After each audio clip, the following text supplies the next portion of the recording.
दोनों बहनों की बातचीत चल रही थी। छोटी बहन बड़ी बहन के दुख को जानते हुए भी हिम्मत देने के अलावा और कर भी क्या सकती थी।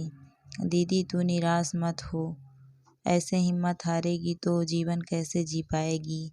एक रास्ता बंद हुआ तो क्या हुआ, और बहुत से रास्ते हैं, और फिर मेरा बेटा तेरे बेटे जैसा ही तो है। जानती हूँ सिम्मी, मानती भी हूँ, पर ये मन, इसे कैसे समझाऊँ। खुद को संभाल लेती हूँ, पर जब इन छोटे छोटे बच्चों को खेलते देखती हूँ तो मेरी ममता उमड़ पड़ती है। तुमने कहा ना कि बेटे जैसा, बस ये जैसा शब्द रिश्ते की दूरी का एहसास करवाता है। बहन की शादी को 12 वर्ष बीत चुके थे। हर संभव प्रयास किए पर सफलता नहीं मिली। सिम्मी अपनी बहन से 6 साल छोटी थी। अपनी तरफ से उसकी निराशा को महसूस कर उसका मनोबल बढ़ाने का हर संभव प्रयास करती, लेकिन आज दीदी के चेहरे पर तनाव की लकीरें ज़्यादा दिख रही थी। पास जाकर बैठी तो बोली, दीदी मुझ पर विश्वास रख, भगवान ने मेरी गोद भर दी है। अब मेरी अगली संतान चाहे जो हो, उसे माँ की ममता का सुख तुम दोगी। तुम्हारी ममता के साए में वो बच्चा पलेगा, वो तुम्हें ही माँ कहेगा। दीदी ने तुरंत सिम्मी का हाथ पकड़कर कहा, अपने वादे से मुकर तो नहीं जाएगी। बहुत कठिन है अपने अंग को अलग करके दूसरे की गोद भरना। नहीं दीदी, मैं जानती हूँ तुम उसे मुझसे ज़्यादा प्यार दोगी।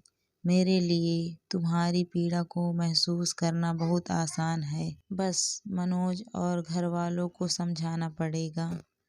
एक दूसरे से वादा कर दोनों बहनें रुखसत हो जाती हैं।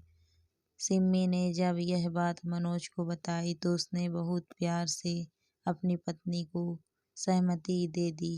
मनोज ने कहा, हमारे कारण दीदी को जीने की इतनी बड़ी वजह मिलती है तो इस फैसले में मैं तुम्हारे साथ हूँ।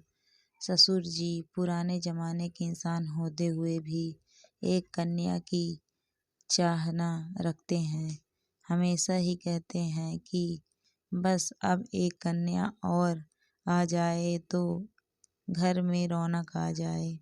मनोज ने जब यह बात उन्हें बताई तो वो आग बबूला हो गए।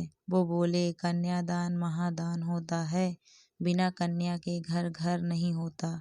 अगर तुम्हारी दूसरी संतान बेटा हुआ तो मुझे कोई दिक्कत नहीं, लेकिन बेटी हुई तो मेरे घर की लक्ष्मी मैं किसी को नहीं दूंगा। घर में तनाव की स्थिति बन गई, पर कहते हैं ना, जहाँ चाह हो वहाँ राह जरूर मिलती है। टेस्ट करवाने पर पता चला बच्चे जुड़वा हैं। घर में सभी की खुशी का ठिकाना नहीं था। सिम्मी को खास देखभाल की जरूरत थी। बहन को भी अपनी जिंदगी में एक नई आशा की किरण दिखाई दी। उसने ऐसे समय अपनी छोटी बहन का पूरा साथ दिया। अचानक 6 महीने में पूरे होने पर एक दिन सिम्मी की तबीयत बिगड़ गई। डॉक्टर ने कहा, सिम्मी और बच्चों की जान को खतरा है। उसे तुरंत एडमिट करवा दिया गया। नाजुक हालत को देखकर डॉक्टर ने शहर के किसी बड़े हॉस्पिटल के लिए रिफर कर दिया, लेकिन समय अधिक नहीं था, इसीलिए डिलीवरी गांव में ही करनी पड़ी। कौन बच पाएगा यह कहना असंभव था। जिसके साथ इतनी दुआएं जुड़ी हों वो बेअसर नहीं होती। तीनों सुरक्षित थे। भगवान या कोई चमत्कार ही था। उसे 2 बेटियां हुई, लेकिन बहुत कमज़ोर हालत में थी। डॉक्टर ने उन्हें तुरंत शहर के लिए रिफ़र कर दिया, पर कोरोना काल में कोई भी हॉस्पिटल किसी भी पेशेंट को तुरंत लेने को तैयार नहीं था। मनोज ने बहुत हिम्मत बनाई रखी। उसका विश्वास था कि जिन बच्चों के बचने की उम्मीद ही नहीं थी, भगवान ने अगर उन्हें जन्म दिया है तो उनका रक्षा भी वही होगा। अगले दिन दोनों बच्चों को लेकर वो शहर आ गया। 3 महीने तक हॉस्पिटल में रहकर बच्चों ने मशीनरी जिंदगी जी। 10 मिनट के गैप से छोटी हुई थी वो, फिर भी स्वस्थ थी। बड़ी की प्रोग्रेस थोड़ी धीरे थी। छोटी की ग्रोथ भी समय के साथ होने लगी थी, पर बड़ी 15 दिन सही तो 15 दिन में फिर बीमार पड़ जाती। सिम्मी को बुला लिया गया था। माँ का दूध सर्वोच्चम औषधि का काम करता है। बच्चों को माँ को थोड़ी देर के लिए दिया जाता था।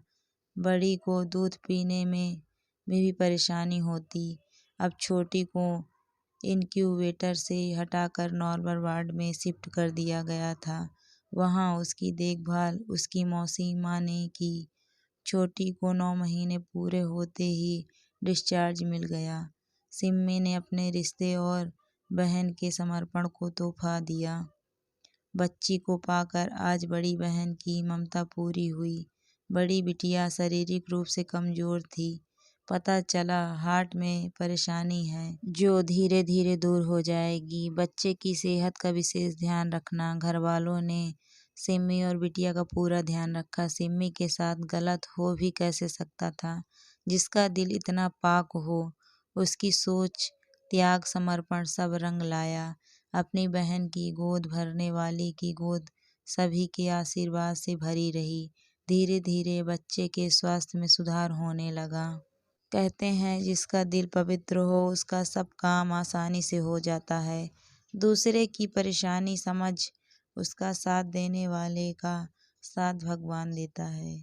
कर्मों की आवाज़ बहुत बुलंद होती है और उसके हिसाब से ही परिणाम भी मिलते हैं। बेशक अपना बच्चा किसी को देना एक अंग काट कर देने के बराबर है, पर सामने वाला भी उसे उतनी ही ममता देकर पालता है, क्योंकि बहुत अरमानों के बाद बहुत दुआओं से उसे ये माँ जैसा सुख मिलता है।